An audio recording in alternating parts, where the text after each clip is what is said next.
在伊朗加滿一箱95號汽油需要多少錢？答案是人民幣10塊錢左右。聽到這裡，你肯定覺得伊朗人過得很富足吧？但實際上，伊朗最高領袖哈梅內伊在2025年底多次公開呼籲全國人民減少食物、飲水、能源的消費。根據統計數據，57%的伊朗人營養不良，700萬人在挨餓。2015年你能買55個雞蛋的錢，到2026年只能買1個。一個導彈刷得飛起的國家，一箱油只要10來塊的國家，老百姓買雞蛋也要算計一下。一個守着全世界第2大油氣儲量的國家，它的最高領袖卻告訴人民要少吃飯。那麼哈梅內伊是怎麼把伊朗經濟搞成這樣的？大家好，我是陳北基同志。本期我們繼續哈梅內伊的第6期內容。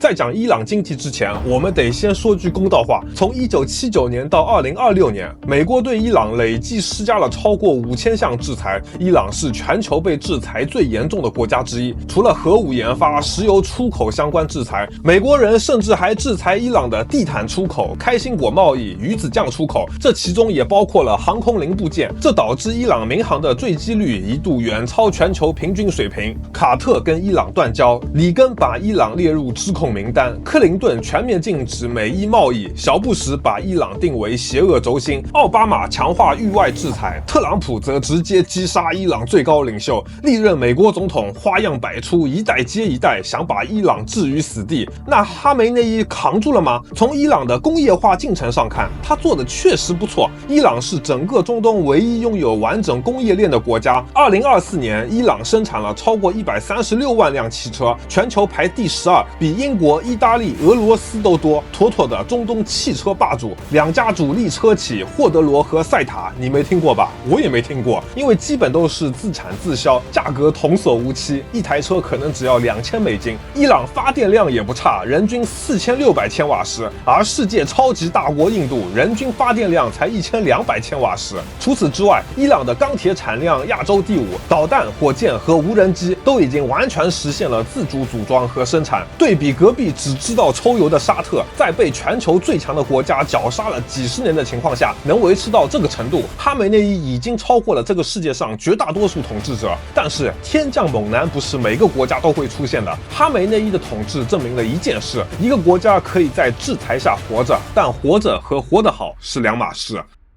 讓我們先來看一組讓人頭皮發麻的數據。1979年，1美元能換70里亞爾；2010年1萬；2018年8萬；2022年30萬；2025年3月100萬，到2026年初130萬。現在你拿100人民幣去德黑蘭街頭換錢，你能換到1850萬里亞爾。2025年底，伊朗央行甚至不得不印發1000萬里亞爾面額的紙幣，按黑市匯率大概$7，一張紙幣上印着他媽7個0，買到手的東西只夠他媽吃1頓飯。在這個魔幻的國家，油表上的數字跳得很慢，但老百姓的心跳和物價跳得一樣快。德黑蘭研究與規劃中心的報告顯示，80.8%的德黑蘭居民認為自己的生活質量較低，認為生活質量還行的只有0.3%。一個國家的首都，超過80%居民對生活不滿，這已經不是情緒問題了。數字講完了，我們來看看活生生的伊朗人是怎麼過日子的。你家空調壞了，那可修不起，關鍵零部件成本因為制裁暴漲幾10倍。你孩子生病了，去買藥，大概率空手而歸，要麼沒貨，要麼貴到離譜。一位伊朗母親甚至會因為買到一包進口紙尿褲而在 ins 上發照片炫耀。活在這片土地上的年輕人看不到任何希望，每年有大約30萬受過高等教育的伊朗人選擇離開，而留下來的人面對的是什麼呢？過去4年工作崗位減少16萬個，農業下崗47萬人，女性就業縮水20%。早在2013年，伊朗就有400萬受過高等教育的年輕人找不到工作。內賈德政府的解決辦法是修改統計口徑，每周工作1小時就算就業。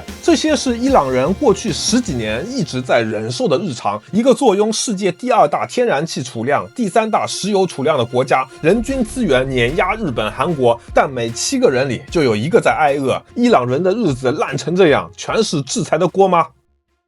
制裁當然有責任，但制裁解釋不了所有問題。我們先回答前面的那個悖論：10塊錢一箱油，為什麼買雞蛋也要掂量一下？答案藏在2個字裡：補貼。很多人想不通，油便宜不是好事嗎？但哈梅內伊的賬本顯然不是這麼算的。伊朗汽油便宜是因為政府在用巨額財政補貼人為壓低油價。根據 IMF 估算，2022年僅能源補貼一項就達到了1000億美元，同年伊朗的 GDP 還不到4000億美元。也就是說，哈梅內伊拿出了全國 GDP 的27%來搞能源補貼。那為什麼哈梅內伊要拼命補貼油價呢？對於伊朗普通老百姓來說，他們可能感受不到伊朗的法塔赫高超音速導彈有多牛逼，也分不到石油出口的外匯，但廉價汽油是他們唯一能摸得着、感受得到的國家福利。伊朗腳底下踩着世界第3的石油儲量，這就好像你家裡開了個養雞場，你吃雞蛋應該是要多少有多少吧？這是所有伊朗民众的共識，從巴列維時代起就是這樣的。伊朗人覺得油便宜是天經地義的事。什麼？你說把補貼砍了？2019年11月，哈梅内伊下令削減汽油補貼，油價一下翻了2倍多。那說實話，你10塊錢一箱油翻倍也就20塊，能怎麼地吧？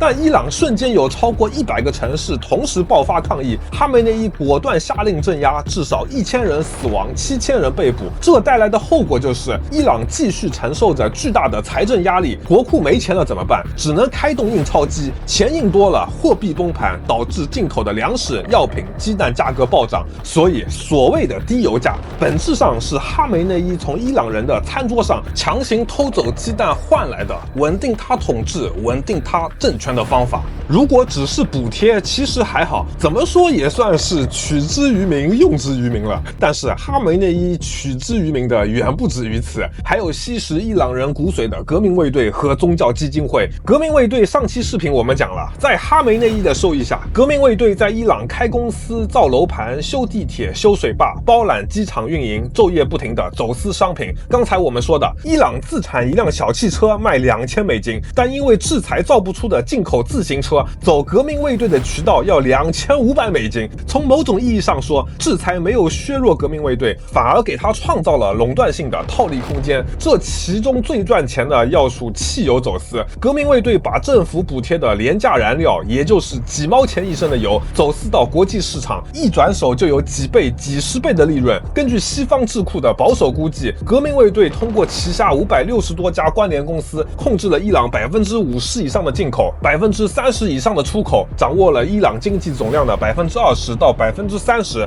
听到這裡，有的小伙伴就要說了，不是說哈梅內伊出手涉及伊朗 GDP 超過50%嗎？怎麼才20%到30%？因為哈梅内伊控制的不只是革命衛隊，還有宗教基金會。伊朗國內有大大小小100個左右的宗教慈善基金會，控制着伊朗20%的 GDP， 雇了10%的勞動力，享受免稅待遇，不接受政府審計，直接向最高領袖負責。政府30%的預算支出流向這些基金會，他們名義上做慈善，實際上涉足房地產、製造業、運輸、旅遊等各種行業。這是哈梅內伊給教士階層的私利，跟制裁沒有半毛錢關係。革命衛隊吃肉，基金會喝湯，伊朗人民連骨頭渣都啃不着。說白了，外部制裁只是美國捅過來的軟刀子，而內部壟斷才是哈梅內伊親手給伊朗餵下的慢性毒藥。有人可能會問，伊朗就不能換條路走嗎？2021年，一份為期25年、價值4000億美元的中伊全面合作計劃曾被寄予厚望。然而，4年多過去了，協議的實際推進不足規劃的5%。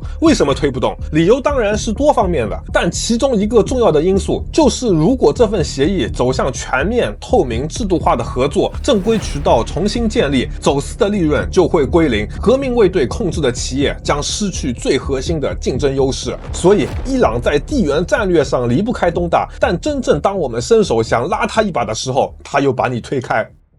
哈梅內伊留下了一個能造導彈的伊朗，也留下了一個連雞蛋都要算計着吃的伊朗。造導彈有沒有必要？必須有。我們當年也有過勒緊褲腰帶，也有過不蒸饅頭爭口氣，那時候的老百姓也苦，但當年我們是全國人民一起扛，教員帶頭幾個月不進荤腥，導致身體浮腫，只為那一聲巨響。然後轉頭我們就搞了改革開放，鄧公多次在公開場合發言，貧窮不是社會主義，發展才是硬道理。這樣的犧牲是短期的，全民共擔的，是有尽頭的。伊朗呢，老百姓餓肚子，革命卫队和宗教基金会賺得盆滿缽滿，這叫老百姓勒緊褲腰帶，利益集團敞開了吃，而且這個狀態持續了37年，沒有任何先苦後甜的跡象。